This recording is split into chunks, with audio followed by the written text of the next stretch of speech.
Hello దోస్తం, welcome to one more mini vlog. ఈరోజు bagara rice ఎలా ప్రిపేర్ చేసుకోవాలో చూపిస్తాను, చూసేయండి. ముందుకు ఒక గిన్నెలో 2 టేబుల్ స్పూన్ ఆయిల్ అయితే పోసుకొని ఆయిల్ హీట్ ఎక్కిన తర్వాత పలావ్ సామాన్ అన్నీ వేసుకోండి.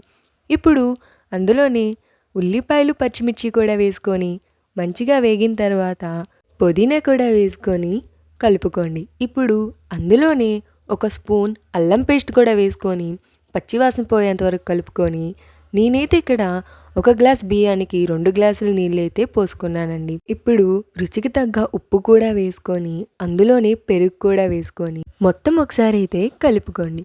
మళ్ళీ పొంగొచ్చేటప్పుడు ఇందులో రైస్ అయితే యాడ్ చేసుకోండి. రైస్ కూడా యాడ్ చేసిన తర్వాత మొత్తం ఒకసారి అయితే కలుపుకొని ఒక 10 నిమిషాల పాటు మూత అయితే పెట్టండి.